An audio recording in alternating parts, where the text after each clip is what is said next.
So in this lecture, in 5 minutes, I will explain you certain keywords, that is bank rate, repo rate, reverse repo rate, and also the time can be extended because I will discuss certain previous year questions of UPSC and other government exams related to these terms. Okay, so let's get started. But before that, you can follow me on Unacademy. That is Tripti Jain 31 is my code. You can get further updates on Telegram.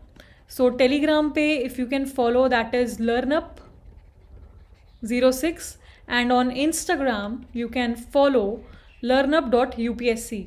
उधर मैं कुछ कुछ like mnemonics डालती हूँ, abbreviations डालती हूँ अलग अलग, so you can get a tap over it.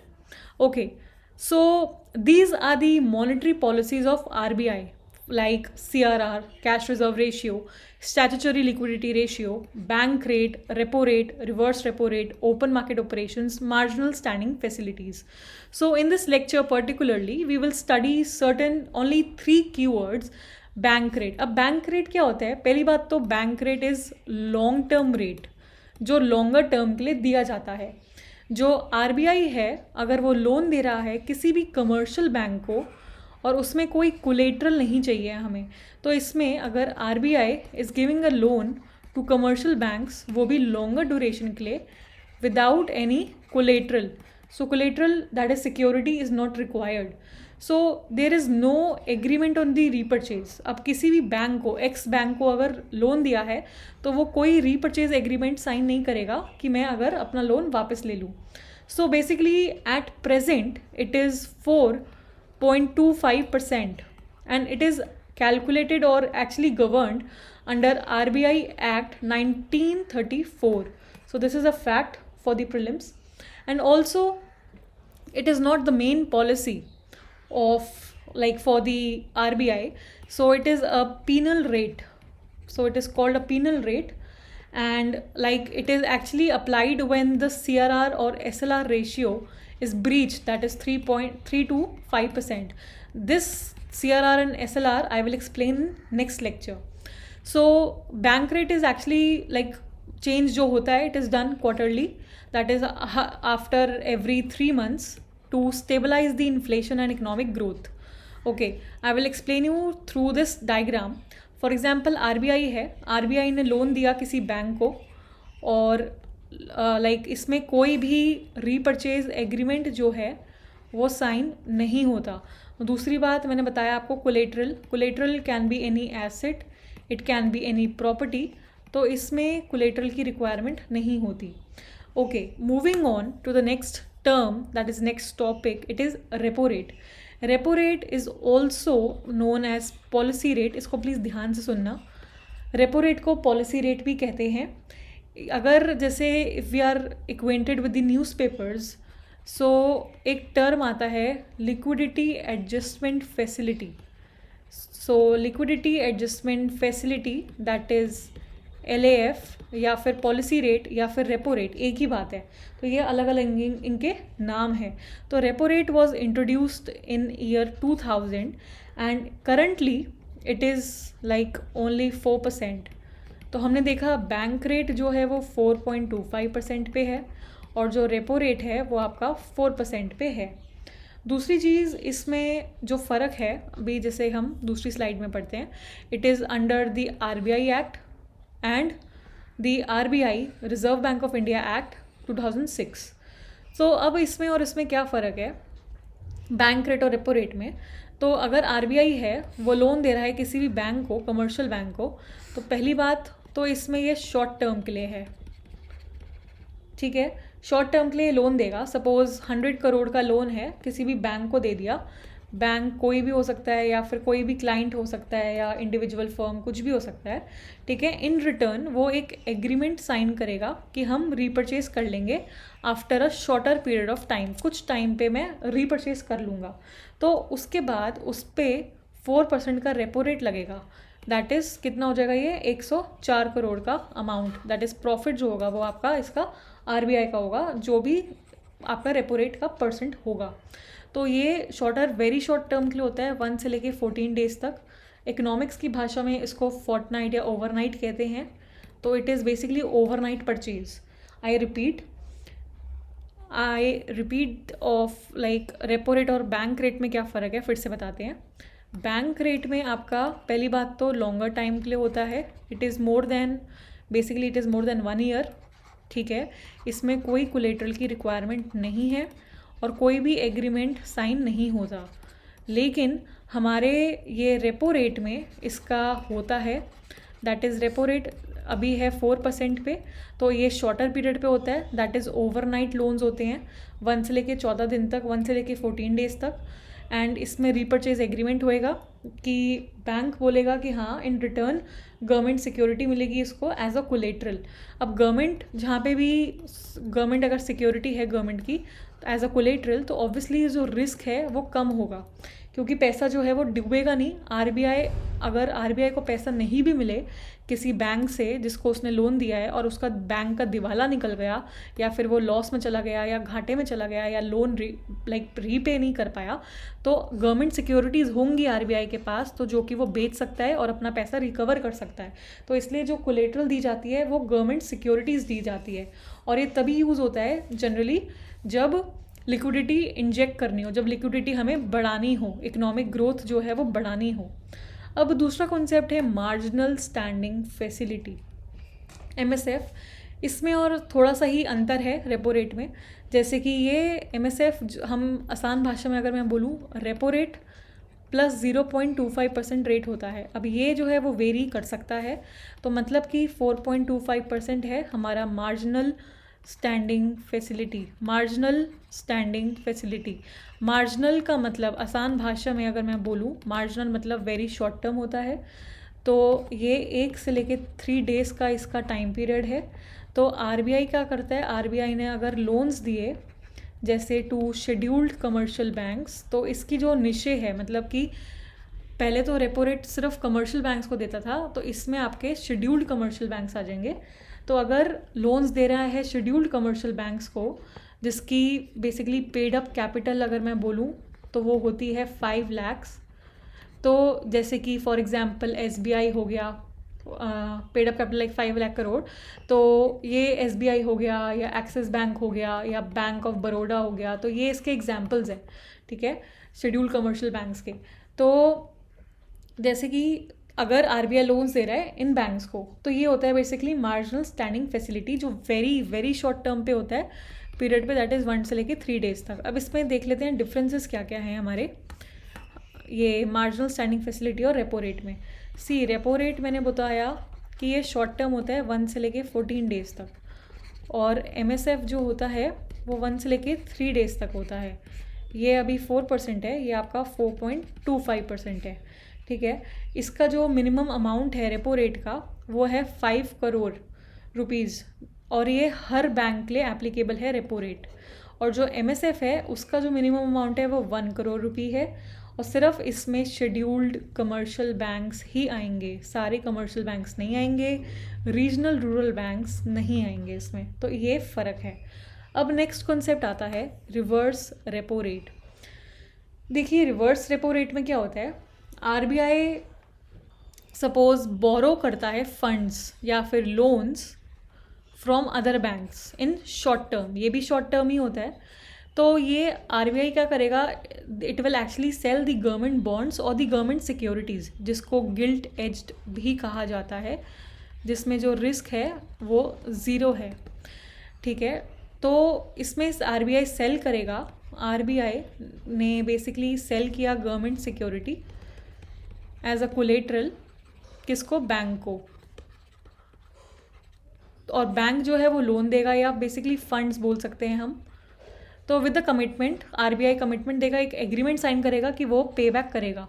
तो इस पे भी एक मतलब वो लगता है रेट, दैट इज़ कम होता है हमेशा रेपो रेट से 3.35%। हमें पता है कि जो रेपो रेट है वो कितना है 4%, और रिवर्स रेपो रेट कितना है 3.35% अभी, तो ये कम है। तो अभी अगर इसको पैसा देना पड़ेगा तो वो इस रेट पे देगा। तो अगर 100 करोड़ का लोन है तो 103.35 आपका करोड़ का हो जाएगा वो एक रिवर्स रेपो रेट पे लग के। तो इसका एम क्या होता है, टू रिड्यूस दी लिक्विडिटी। अगर हमें लिक्विडिटी एब्जॉर्ब करनी हो, मार्केट से पैसा निकालना हो, तो हम रिवर्स रेपो रेट लगाते हैं। अब एक और कॉन्सेप्ट है, पहले तो हम चलो डिफरेंसेस देख लेते हैं। Repo rate is the rate at which the central bank, that is the RBI, is giving the loans to the commercial banks for a shorter term, that is 1 से लेके 14 डेज तक, against the government securities, that is the collateral. Reverse repo is the rate at which the commercial bank is granting the loan to the central bank of India, that is very short term also, ये भी shorter term पे ही होता है। तो purpose is repo rate का to increase the liquidity, reverse repo rate का liquidity को रिड्यूस करने के लिए। Repo rate is high, that is 4%, reverse repo rate is 3.35%, which is less. तो ये इन्फ्लेशन को कंट्रोल करेगा और ये मनी सप्लाई को। तो ये है इसके बेसिक डिफरेंसेस। अब एक नया कॉन्सेप्ट है एक्सपेंशनरी एंड कॉन्ट्रैक्शनरी पॉलिसीज़। तो ये बेसिकली इंपॉर्टेंट है इन्फ्लेशन चैप्टर के लिए, और ये ओवरऑल वैसे ही इम्पॉर्टेंट कॉन्सेप्ट है। सी, एक्सपेंशनरी पॉलिसीज़ को हम इजी मनी पॉलिसीज़ भी कहते हैं। इजी मनी पॉलिसी मतलब कि ईज़िली हमारे लोन्स जो हैं वो ईज़िली मिल जाए या फिर चीपर लोन्स मिल जाए, ठीक है। तो इसके लिए जो इंटरेस्ट रेट है वो कम हो जाता है, जो रेपो रेट है वो भी कम है, रिवर्स रेपो भी कम है, और GDP इंक्रीज़ हो रही है, ग्रोथ भी इंक्रीज़ हो रही है, इन्वेस्टमेंट इंक्रीज़, सेविंग्स भी इंक्रीज़। तो उससे क्या है, दैट इज़ एक्सपेंशनरी पॉलिसी। अब दूसरी आती है कॉन्ट्रैक्शनरी पॉलिसी। ये इंपॉर्टेंट कॉन्सेप्ट है, इसको थोड़ा ध्यान से समझना। कॉन्ट्रैक्शनरी या फिर डियर या फिर टाइट मनी पॉलिसी कहते हैं इसे। तो ये आपको पेपर में भी अलग अलग नामों से जाना जाएगा। तो इसमें क्या है कि इन्वेस्टमेंट कम हो जाती है, सेविंग्स भी कम हो रही है, तो ऑटोमेटिकली GDP जो है, ग्रोथ है, कम है, बट वो पॉजिटिव है अभी भी, एंड इन्फ्लेशन जो है वो भी कम है, और इंटरेस्ट रेट है वो ज़्यादा है। तो इंटरेस्ट रेट अगर ज़्यादा है तो लोन्स जो हैं वो महंगे मिलेंगे, ठीक है, कॉस्टली मिलेंगे। तो ये होता है एक्सपेंशनरी और कॉन्ट्रैक्शनरी का फ़र्क। अब जैसे कि ये दे रखा है बैंक रेट और रेपो रेट, तो इसमें अगर मैं लगाऊं कि ये आपका डियर पॉलिसी है या फिर टाइट मनी पॉलिसी या फिर कॉन्ट्रैक्शनरी पॉलिसी, ठीक है, अभी अभी हमने पढ़ा है, और ये है हमारा एक्सपेंशनरी या फिर इजी मनी पॉलिसी। तो इसमें बैंक रेट क्या होगा, वो ऑब्वियसली इंक्रीज़ होगा, इसमें भी रेपो रेट इंक्रीज़ होगा। एक्सपेंशनरी में हमेशा रिड्यूस ही होता है क्योंकि ईजी लोन्स होते हैं इसमें।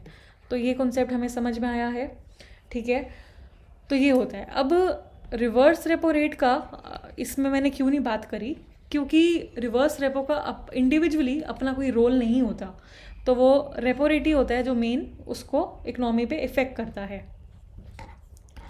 अब ये प्रीवियस ईयर क्वेश्चंस थोड़े डिस्कस कर लेते हैं, जैसे कि an increase in the bank rate generally indicates that the market rate of interest is likely to fall.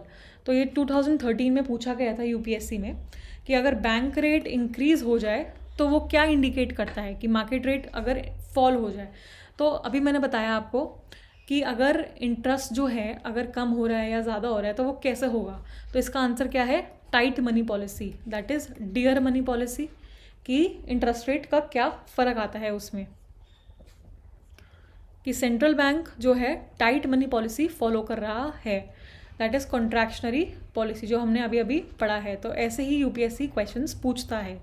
अब दूसरा क्वेश्चन देखते हैं हम कि मार्जिनल स्टैंडिंग फैसिलिटी का जो टर्म है and net demand and time liabilities, जिसको NDTL भी कहते हैं, तो वो न्यूज़ में है, it is actually in relation to banking operation, communication networking, military strategies, demand and supply. So obviously it is related to banking operations. तो इस तरह के क्वेश्चंस पहले इतने आसान होते थे वैसे 2014 में, बट अब थोड़े टेढ़े मेढ़े आ रहे हैं, तो आगे हम डिस्कस करते हैं। With reference to Indian economy consider the following, जैसे कि bank rate, OMO, public debt, public revenue. तो इसमें से पूछा गया है कि मॉनेटरी पॉलिसी के कंपोनेंट्स क्या क्या है। ये 2015 का सवाल है। तो हमें पता है कि इसमें से जो बैंकिंग से जो रिलेटेड हैं वो ऑब्वियसली हमें पता है बैंक रेट होता है और OMO होता है, ठीक है। तो इसका आंसर सिर्फ सी है, दैट इज़ 1 और 2, क्योंकि मैंने शुरू में ही बताया था कि कौन कौन सी मॉनेटरी पॉलिसीज़ होती है RBI की, मैंने शुरू में एकदम बताया था, तो वही इसका आंसर है। तो ये हम क्वेश्चन डिस्कस कर चुके हैं, UPSC में पूछा गया है। चौथा क्वेश्चन UPSC का है, which of these is a quantitative instrument of monetary policy. Quantitative, क्योंकि दो पॉलिसीज़ होती है, एक होती है क्वांटिटेटिव और एक होती है क्वालिटेटिव। तो इसमें से क्वांटिटेटिव कौन सी है? Repo rate, cash reserve ratio, statutory liquidity ratio. तो इसका आंसर है डी, क्योंकि इसमें सारी ही ये क्वांटिटेटिव हैं। तो ऐसे क्वेश्चंस हमें डिस्कस भी करने हैं, सॉल्व भी करने हैं, आसान है, हो जाएगा ऐसे कवर। अब कहता है reverse repo rate is a tool used by RBI। क्यों यूज़ करता है मैंने आपको बताया था, टू एब्जॉर्ब दी लिक्विडिटी, अगर हमें लिक्विडिटी कम करनी हो। तो इसका आंसर ये है। Next is, what do we call the rate at which the Reserve Bank of India lends money to commercial banks? अगर RBI लोन दे रही है टू कमर्शियल बैंक्स तो उसको क्या कहते हैं? हमने बताया था, हमने कॉन्सेप्ट पढ़ लिया, that is the repo rate, ठीक है। क्योंकि रिवर्स रेपो रेट पे तो बैंक्स जो है वो फंड्स देते हैं टू RBI, ठीक है, ओके। और CRR जो है, कैश रिजर्व रेशियो, ये मैं नेक्स्ट वीडियो में अपलोड करूँगी। और आप अनअकैडमी पे भी फॉलो कर सकते हो मेरे को, तृप्ति जैन 31 है मेरा ID। उस पर मैंने अभी बजट की सीरीज़ शुरू करी है, बैड बैंक्स और सबका बजट पढ़ाऊँगी मैं पूरा, जितने भी टेक्निकल टर्म्स हैं। और इकोनॉमिक्स में पूरी कोशिश करूँगी कवर अप करने की, फटाफट से अच्छे से एकदम कॉन्सेप्चुअल वाइज एग्जाम्पल्स देके। UPSC के क्वेश्चंस भी आएंगे और एथिक्स की भी सीरीज़ चलेगी। उसके बाद मैं आपका इन्वायरमेंट शुरू करूँगी, तो इसलिए आप इसको फॉलो कर लेना, फ्री है एकदम। नेक्स्ट क्वेश्चन है, अगर इंक्रीज़ हो जाए बैंक रेट में तो वो क्या इंडिकेट करता है? That is tight money policy, easy money policy, या फिर central bank is no longer making loans, या फिर मार्केट रेट जो है वो लाइकली टू फॉल। तो मैंने आपको बताया था कि टाइट मनी पॉलिसी कब होता है और एक्सपेंशनरी पॉलिसी कब होता है। तो अगर बैंक रेट बढ़ रहा है तो मतलब कि टाइट मनी पॉलिसी होती है, और अगर इजी मनी पॉलिसी कब होती है? अगर इंटरेस्ट रेट कम हो रहा है। तो ये बात याद रखनी है। नेक्स्ट क्वेश्चन है, supply of money remaining the same, money supply जो है वो सेम है, कांस्टेंट है, when there is an increase in the demand for money, तो क्या होगा? तो आपका ऑब्वियसली या तो देखो क्या क्या ऑप्शन दे रखे हैं, fall in the level of prices, increase in the interest rate, decrease and increase in the level of income and employment.